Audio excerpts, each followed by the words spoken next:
బాబాసాహెబ్ అంబేద్కర్ అంటాడు, ఏ సమాజంలో అయితే, గుర్తుపెట్టుకోండి, మీ ఇంట్లోకి రావాలి వీళ్ళు, నేను చెప్పేటోళ్ళందరూ, ఏ సమాజంలో అయితే 10 మంది లాయర్లు, 20 ఇంజనీర్లు, 30 మంది డాక్టర్లు వస్తారో ఆ సమాజాన్ని కన్నెత్తి చూడడానికి కూడా ఎవరికి ధైర్యం సరిపోదు అంటారు. మరి ఈరోజు ఇంత 100 మంది లాయర్లు ఉన్నారు, 100 మంది డాక్టర్లు ఉన్నారు, 100 మంది ఇంజనీర్లు ఉన్నారు, 1000 మంది ఉన్నారు, ఇంకా ఎందుకు కన్నెత్తి చూస్తున్నారు? వచ్చి ఇళ్ళకి వచ్చి కొడుతున్నారు. ఎందుకు కొడుతున్నారు? ఎందుకు కొడుతున్నారంటే బాబాసాహెబ్ అంబేద్కరే కళ్ళల్లో నీళ్లు పెట్టుకొని ఆయన మాట్లాడుతుంటా ఏడ్చుకుంటా చెప్పిండు. ఏమని చెప్పిండు తెలుసా? చదువుకున్న వాళ్ళు నన్ను మోసం చేసినారు. ఏం చేసినారు? చదువుకున్న వాళ్ళు మోసం చేసినారు అన్నాడు. ఎందుకు అన్నాడంటే, మీకు ఒక చిన్న ఉదాహరణ చెప్తా. అంటే బాబాసాహెబ్ అంబేద్కర్ ఉద్యమం ఎక్కడి నుంచి ఎక్కడి దాకా వచ్చింది, ఆయన చచ్చిపోబోయే ముందు ఏం జరిగింది అని ఈ స్ఫూర్తిని మనం తీసుకోవాలి. మన మీదకి దాడికి వచ్చిన వాళ్ళని,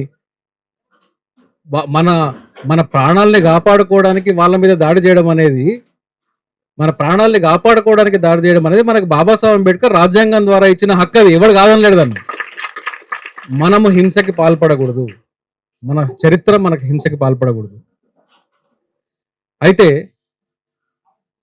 ఇందాక మన జగనన్న మాట్లాడుతూ ఒక మాట అన్నాడు, జగన్నాథం అన్న మాట్లాడుతూ ఒక మాట అన్నాడు, మాలోనే కొంతమంది ఉన్నారు, వీళ్ళు వాళ్ళ దగ్గర పనులు చేస్తూ ఉంటారు అని. ఇది కొత్త ఏం కాదు. ఇది బాబాసాహెబ్ అంబేద్కర్ గాంధీకి మధ్యలో జరిగిన గొడవలో చిన్నగా చెప్తాను, ఎక్కువ టైం లేదు కాబట్టి. ఏమైందంటే, మాకు 2 ఓట్లు ఇవ్వండి, మాకు 2 ఓట్లు ఇవ్వండి, ఒక ఓటు దళితులే వేసుకుంటారు, దళితులు ఒక ఓటు వేసుకుంటారు, జనరల్ గా పోటీ చేసే వాళ్ళకు కూడా ఒక ఓటు వేస్తారు. అంటే 2 ఓట్లు ఉంటాయి దళితులకి. దళితుల ప్రతినిధులు దళితులే ఎన్నుకుంటారు అన్నాడు. ఇది పెద్ద ఉద్యమం లాగా జరిగింది. జరిగిన తర్వాత బ్రిటిష్ వాళ్ళు ఏం చేశారంటే, ఇది కరెక్టే, దళితుల నాయకులు, దళితులని రిప్రజెంట్ చేయడానికి ఉండే ఎమ్మెల్యేలు కానీ ఎంపీలు గారు ఈ రోజు భాషలో ఎవరు ఉండాలి అంటే దళితులే ఉండాలి, వీళ్ళే మాకు నిజమైన ప్రతినిధులుగా ఉంటారు, వాళ్ళు మా ప్రతినిధులుగా కాలేరు, వాడు మా కులాన్ని మన అంచిదొక్కేవాడు, వాడు నా ప్రతినిధి అని చెప్పి అంబేద్కర్ కొట్లాడతాడు. అయితే బాబాసాహెబ్ అంబేద్కర్ చేసిన ఉద్యమం వల్ల, ఆయన చేసిన వాదన వల్ల లండన్కి పోయి మనకు సపరేట్గా మన దళితులే ఎన్నుకునే హక్కు మనకు బాబాసాహెబ్ అంబేద్కర్ సాధించిండు. దాన్ని ఎట్లా అడ్డుకోరు తెలుసా వీళ్ళు? గాంధీ ఆమరణ నిరాహార దీక్ష చేసిండు.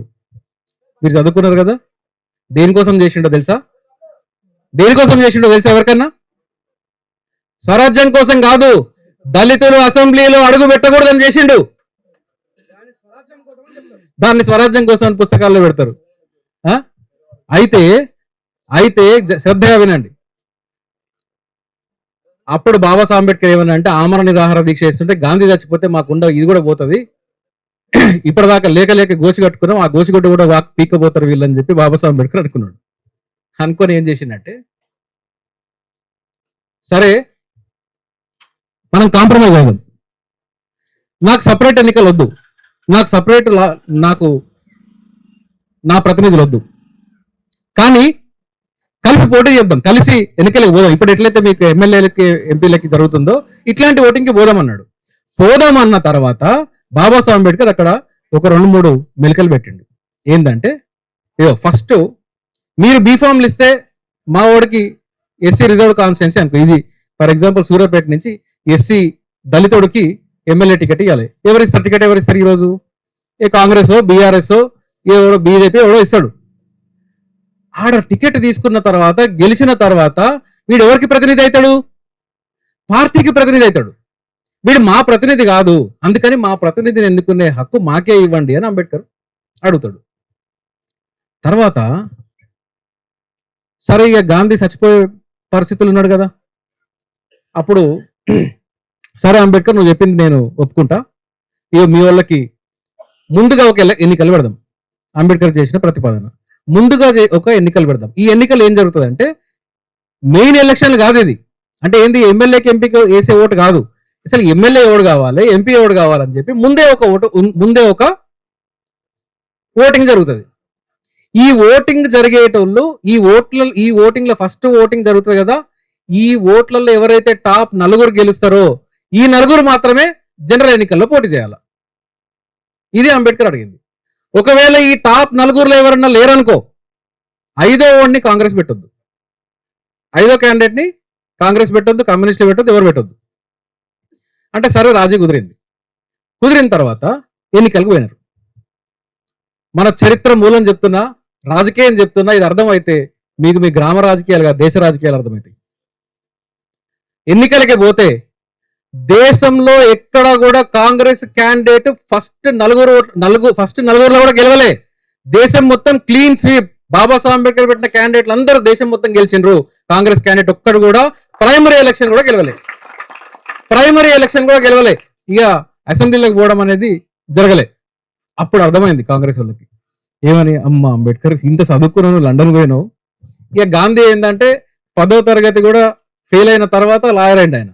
అంబేద్కర్ అట్లా కాదు, ఈయన ఇక్కడ పెద్ద చదువు చదువుకొని అమెరికాకి పోయి, లండన్కి పోయి, లండన్ స్కూల్ ఆఫ్ ఎకనామిక్స్లో ఎకనామిక్స్ చదువుకొని, మళ్ళీ అక్కడ లా చదువుకొని ఇంతటి మేధావి ఆయన అరే భలే తిరకాసు పెట్టినావు అంబేద్కర్, ఇప్పుడు ఏం చేసినావు అంటే మా దగ్గర పనిచేసేటోళ్ళని కాకుండా నువ్వు నీ వాళ్ళని పెట్టి ముందే ప్రైమరీ ఎలక్షన్లు పెట్టి నీకు కావాల్సిన నువ్వు గెలిపించుకున్నావు అన్నారు. ఎందుకని? దళితులకి కేవలం దళితులే ఓటేయాలి. ఇప్పుడు మీ ఊర్లో ఓటింగ్ పెట్టారు అనుకో, సింపుల్గా చెప్తా, ఓ 10 మంది దళితులు పోటీ చేస్తారు. ఎందుకోసం పోటీ చేస్తారు? వీళ్ళు ఎమ్మెల్యే సీటు కోసం పోటీ చేస్తున్నారు, ఎమ్మెల్యే కోసం కాదు. పోటీ చేసినప్పుడు మీకు తెలుసు కదా ఎవడు దొంగ ఎవడు లంగా, మీకు తెలుసా? కాబట్టి దళితులలో ఎవడు కావాలి అని చెప్పి మీకు కావాల్సిన నిజంగా మీకు ప్రాతినిధ్యం వహించే దళితుడికి ఓటేస్తారు. అట్లనే చేసిండ్రు. కాంగ్రెస్ వాళ్ళందరూ ఓడిపోయినారు. కాంగ్రెస్ వాళ్ళకి అర్థమైన తర్వాత ఏం చేసిందంటే నెక్స్ట్ ఎలక్షన్ లా ఇక మేము ఈ ఒప్పందం ఒప్పుకుంటలేము అని చెప్పి ఫస్ట్ ఎలక్షన్లు జరిగినాయి, 4 గెలుస్తారు. కానీ 5వ క్యాండిడేట్ ని కాంగ్రెస్ వాళ్ళు పెడతారు. ఈసారి 2వ జరిగిన విడత ఎలక్షన్లలో అంబేద్కర్ పెట్టిన క్యాండిడేట్ ఒక్కడు కూడా గెలవలే. మెజారిటీకి పెట్టిన కాంగ్రెస్ వాళ్ళు పెట్టిన క్యాండిడేట్లు గెలిచిండ్రు. అప్పుడు బాబాసాహెబ్ అంబేద్కర్ పుస్తకం రాసిండ్రు, గాంధీ అండ్ కాంగ్రెస్ దళితులను ఏం చేసినారు, ఎట్లా అన్యాయం చేసినారు అని చెప్పి ఆయన పుస్తకం రాసి ఏం చెప్పిండంటే, మా దగ్గర మా జాతులలో ఉండే వాళ్ళని పాలేర్లుగా, దళారులుగా, చెంచాలుగా, అప్పర్ కాస్ట్ కి ఈ అగ్ర కులాల దగ్గర పనిచేసే పాలేర్లుగా తయారు చేసి వాళ్ళని మా ప్రతినిధులుగా నియమించి వీళ్ళే మా ప్రతినిధులు అని చెప్పే పరిస్థితి ఈ దేశంలో నెలకొంటది అని చెప్పి బాబాసాహెబ్ అంబేద్కర్ అప్పుడే చెప్పి, రాజ్యాంగం రాసిన తర్వాత రాజ్యాంగం ఇచ్చేటప్పుడు బాబాసాహెబ్ అంబేద్కర్ ఏమన్నాడు తెలుసా? నేను ఏదో గొప్ప పని చేసినా అని చెప్పలే. ఏమన్నాడంటే, మేము రాజ్యాంగం కోసం రాజ్యాంగం సాధించుకున్నాము, అందరికి సమానత్వం సాధించుకున్నాము, అందరికి స్వేచ్ఛ సాధించుకున్నాము, సమన్యాయం సాధించుకున్నాం. కానీ సమాజం తిరస్కరించే సమాజం ఏది? ఈరోజు అగ్రకుల సమాజం. ఈ అగ్రకుల సమాజం, అగ్రవర్ణ సమాజం దీన్ని తిరస్కరిస్తుంది. ఈ కులం ఉన్నంత కాలం రాజ్యాంగం నడవదు. కులాన్ని అంతం చేయకపోతే, సమాజంలో ఉండే అసమానత్వాన్ని అంతం చేయకపోతే రాజ్యాంగాన్ని మనం కాపాడుకోలేమని చెప్పి బాబాసాహెబ్ అంబేద్కర్ ఆ రోజు చెప్పినాడు. ఈరోజు 78 సంవత్సరాల తర్వాత రాజ్యాంగంలో సమానత్వం ఉంది. మీ ఊర్లో ఉందా? మీ ఊర్లో? ఇందాక నేను వస్తుంటే ఒక చెల్లె మాట్లాడుతుంటే వాళ్ళ ఇంటికి వెనకాల పోయినా, నేను మాధవన్గా పుట్టడం నేను చేసిన తప్ప అని ఏడ్చింది ఆమె. ఆ ఏడుపులో కూడా ఏమన్నదో తెలుసా?